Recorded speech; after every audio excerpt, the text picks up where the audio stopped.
مولاي صل وسلم دائما الحمد لله نحمده ونستعينه ونستغفره ولا إله غيره ولا خير إلا خيره وهو نعم المولى ونعم النصير ولا حول ولا قوة إلا بالله العلي العظيم. الصلاة والسلام على سيد الأنبياء والمرسلين عليه وعلى آله وأصحابه أجمعين، أما بعد، فأعوذ بالله من الشيطان الرجيم. بسم الله الرحمن الرحيم. وما أظن الساعة قائمة ولئن رددت إلى ربي لأجدن خيرا منها منقلبا. صدق اللہ مولانا العظیم۔ نبی اکرم صلی اللہ علیہ وآلہ وسلم نے فرمایا، جو شخص روزانہ 50 مرتبہ میری ذات پہ درود پڑھے گا، کل قیامت کے روز میں اللہ کا نبی اس سے مصافحہ کروں گا۔ تمام احباب مل کے محبت سے درود شریف پڑھ لیجئے۔ الصلاۃ والسلام علیک یا سیدی یا رسول اللہ وعلی آلک واصحابک یا سیدی یا خاتم النبیین۔ معزز و مکرم حاضرین محترم، آج ہماری گفتگو کا عنوان ہے چھوٹے نہیں بڑے لوگ۔ عموماً انسان مادیت پسند ہے، وہ اچھائی برائی حسن و قبح کے فیصلے بھی مادی پیمانوں پر کرتا ہے۔ کوئی شخص عقل مند ہے یا بے وقوف ہے، یہ دیکھ کر فیصلہ کرتا ہے کہ اس کے پاس مال کتنا ہے۔ اگر امیر کا بچہ شرارت بھی کرے، کہتے ہیں یہ کتنا ایکٹیو ہے۔ غریب کا بچہ شرارت کرتا ہو تو کہتے ہیں کہ یہ شرارتی ہے، یہ یہاں پہ تنگ کرنے مسجد میں آ جاتا ہے۔ یہاں تک کہ یہ سوچ اتنی خطرناک ہو جاتی ہے کہ دنیاوی معاملات تو یہاں پہ رہے، وہ اخروی معاملات کو بھی اسی نہج پر دیکھتا ہے۔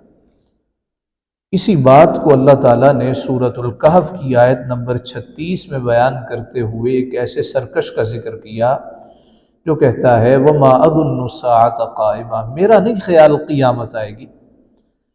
اور اسے کہا جائے نہیں قیامت آئے گی، یہ عقیدہ رکھو، تو وہ کہتا ہے وَلَئِن رُدِدتُّ إِلَىٰ رَبِّي لَأَجِدَنَّ خَيْرًا مِّنْهَا مُنقَلَبًا، اگر قیامت آئی بھی تو جس طرح یہاں مجھے اس نے نواز رکھا ہے وہاں بھی نواز دے گا۔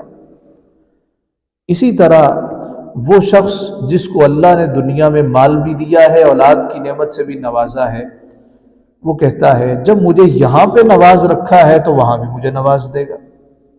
یہ انسان کی سوچ ہے کہ وہ فیصلے مال اور دولت کی بنیاد پر کرتا۔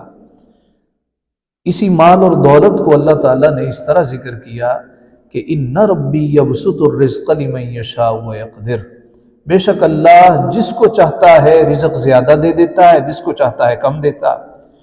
تو رزق میں کشادگی یا رزق میں تنگی یہ اس کی حکمت پر مبنی، اس کی حکمتیں وہی جانتا ہے۔ بات بیان کرنے کی یہ ہے کہ یہ فیصلہ کرنا چونکہ اس کے پاس مال زیادہ، چونکہ اس کے پاس عہدہ ہے، لہٰذا جو یہ بات کرے گا وہ درست ہوگی۔ اسلام میں یہ سوچ یہ فکر درست نہیں، بلکہ اسلام میں تو حکم یہ ہے کہ چھوٹا ہو بڑا ہو، اگر تمہیں یہ محسوس ہو اس نے حکمت کی بات کی ہے تو اس کو لے لو۔ الحکمت ضالۃ المؤمن، حکمت مومن کی گمشدہ میراث ہے، جہاں سے اس کو حکمت نظر آتی ہے وہ لے لیتا ہے۔ مولانا روم رحمۃ اللہ تعالیٰ علیہ کہتے ہیں کہ ایک تاجر اپنے گدھے پر گندم لادے لے جا رہا تھا۔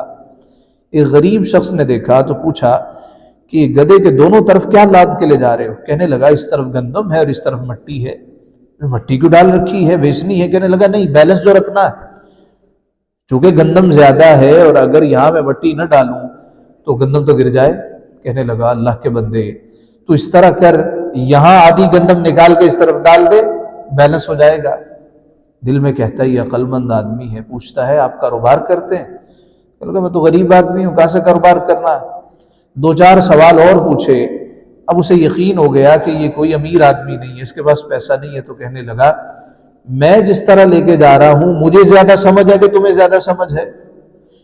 مولانا روم کہتے اس نے فیصلہ کس بنیاد پر کیا؟ نہ یہ کاروباری آدمی ہے، نہ اس نے کبھی کام کیا ہے، نہ اس کے پاس پیسہ ہے، تو حکمت کی بات یہ کر کیسے سکتا؟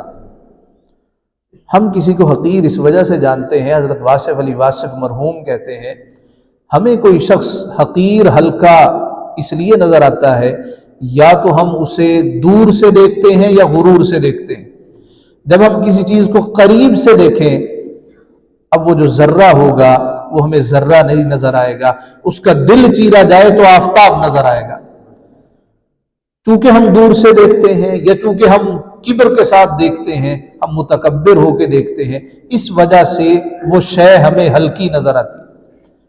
مولانا رومی لکھتے ہیں اگر زندگی میں تمہاری کوئی وقت نہ کرے، تمہاری کوئی قدر نہ پہچانے تو پریشان ہونے کی ضرورت نہیں ہے، جوہری ہی قدر پہچانتے ہیں۔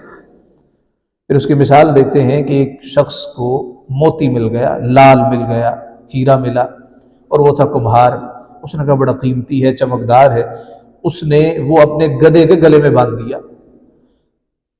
موتی کا دل تو پارا پارا ہو گیا کہ میں لاکھوں کا، اور اس نے گدھے کے گلے میں باندھ دیا ہے، لیکن یہ سوچ کے خاموش ہو گیا، صبر کر بیٹھا کہ یہ تو کمہار ہے، اس کو کیا خبر میں کون ہوں، جب کوئی جوہری آئے گا میری قیمت پہچانے گا۔ خاموش ہو گیا۔ مولانا روم رحمۃ اللہ تعالی علیہ کہتے ہیں کہ اس موتی پہ نظر پڑی ایک جوہری کی۔ جوہری کہنے لگا مجھے بیچو گے؟ کہنے لگا نہیں نہیں، یہ گدھے کے گلے پہ خوبصورت لگتا۔ کہنے لگا یار بیچ دو۔ اچھا 50 درہم سے ایک بھی کم نہیں لوں گا۔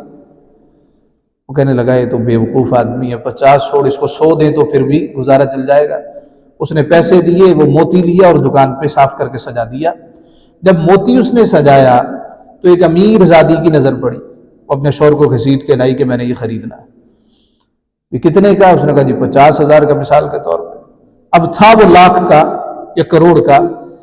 اب موتی کا دل اور کرچی ہو گیا کہ یہ تو جوہری ہے، اس نے بھی میرا مول اتنا کم بتایا۔ خیر صبر کر بیٹھا۔ امیر زادی کہنے لگی نہیں نہیں یہ مہنگا ہے، اب اس طرح کرو 10-20 ہزار میں ہمارے ساتھ ڈن کر لو۔ 10-20 ہزار میں ڈن کر لیا۔ جب موتی اس کی ہتھیلی پہ رکھا گیا تو مولانا روم کہتے ہیں کہ وہ موتی کرچی کرچی ہو گیا، اس کا جگر پھٹ گیا۔ جوہری کہنے لگا وہ موتی مجھے تیری سمجھ نہیں آئی، تو گدھے کے گلے میں تھا تو سلامت تھا، تو میری دکان پہ آئے تو سلامت تھا، میں تیرا سودا کرنے لگا تو سلامت رہا، جیسے ہی میں نے تجھے اس کی ہتھیلی پہ دھرا تو کرچی کرچی ہو گیا، اس کی وجہ کیا ہے؟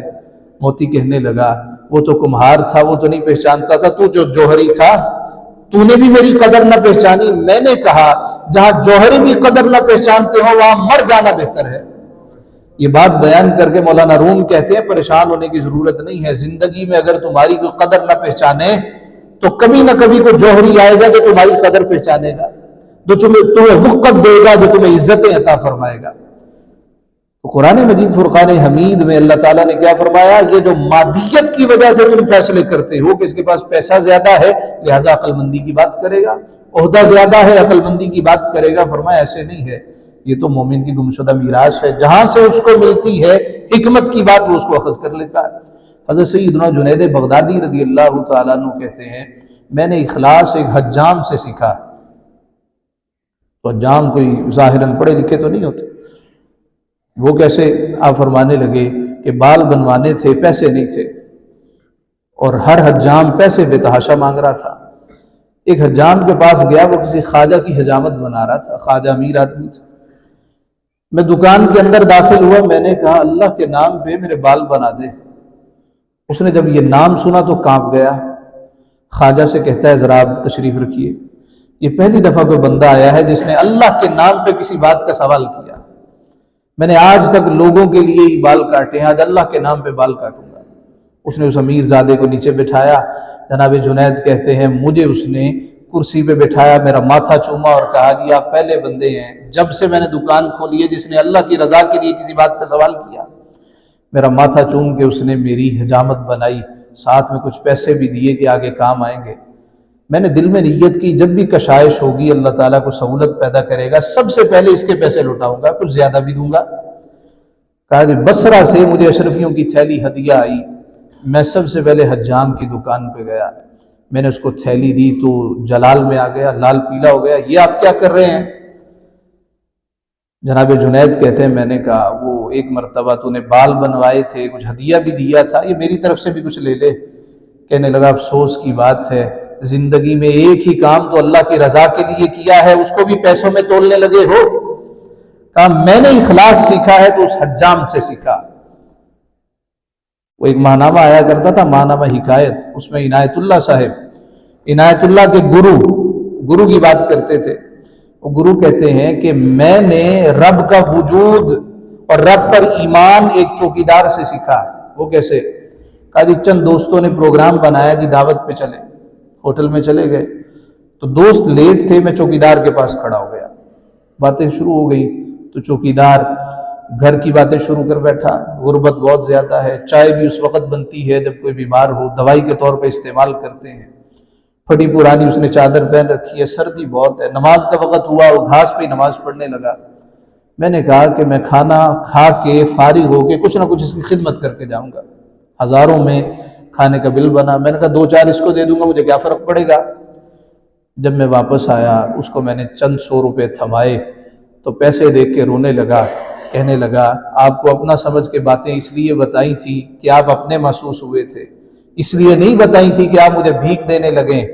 کہنے لگا کہ سجدے ابھی تمہارے سامنے رب کو کیے ہیں، اب تم مجھے بھیک دے رہے ہو، رب کو کیا جواب دوں گا جب رب کہے گا جھکتے میرے سامنے تھے، مانگتے لوگوں سے تھے، تو میں رب کو کیا کلا جواب دوں گا۔ کہا کہ میں نے رب کے وجود اور اس کے وجود پر پھر اعتقاد سیکھا ہے تو ایک چوکیدار سے سیکھا۔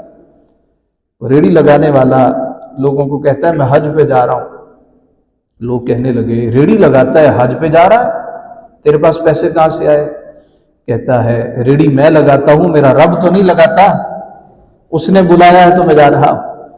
تو قرآن مجید کی سورۃ الکہف کی آیت نمبر 36 میں اللہ تعالیٰ ہمیں حکم یہ ارشاد فرما رہا ہے کہ مادیت کی وجہ سے فیصلے نہ کیا کرو، حکمت اللہ جس کو عطا کرے سو عطا کرے۔ وما اظن الساعة قائمة ولئن رددت الى ربی، یہ سرکش انسان کہتا ہے اول تو قیامت نہیں آئے گی، یہ ایک متھ ہے، یہ فیری ٹیلز ہیں، کہانیاں بنا رکھی ہیں، اس لیے کہ ہم گناہوں سے باز آ جائیں۔ قیامت کا اعتقاد کیوں رکھوایا جا رہا ہے؟ تاکہ تم گناہ نہ کرو، تنہائی میں بھی ہو تو اللہ سے ڈرو، اس لیے قیامت پہ اعتقاد رکھنا ہے۔ فرمایا جو سرکش آدمی ہے اول تو کہتا ہے قیامت نہیں آئے گی، اور اگر آ بھی گئی وَلَئِن رُدِدتُّ إِلَىٰ رَبِّي لَأَجِدَنَّ خَيْرًا مِّنْهَا مُنقَلَبًا، آئے گی بھی تو جس طرح اس نے مجھے یہاں پہ نواز رکھا ہے وہاں بھی مجھے نواز دے گا۔ جبکہ اللہ تعالیٰ اگر کسی کو نوازے، فرمائے یہ اس کی حکمت ہے، یہ اس بات کی علامت نہیں ہے اس کو نواز رکھا ہے تو اللہ کا پسندیدہ بھی ہے۔ إِنَّ رَبِّي يَبْسُطُ الرِّزْقَ لِمَن يَشَاءُ وَيَقْدِرُ، اللہ جس کو چاہتا ہے کشائش عطا فرما دیتا، جس کے لیے چاہتا ہے وہ تنگی کرتا ہے، لیکن اس کی بارگاہ میں تقوی والے دل دیکھے جاتے ہیں کہ کون اللہ کے حضور جھکتا ہے، کون اس کی یاد میں آنسو بہاتا ہے، کس کی پیشانیاں مچلتی رہتی ہیں کہ اس کے سامنے جھک جاؤں۔ دوستو آؤ اللہ سے لو لگاؤ، اپنے دل کے تار اللہ کے ساتھ جوڑو۔ اللہ رب العزت سے دعا ہے اللہ تعالی ہمیں فہم قرآن نصیب فرمائے۔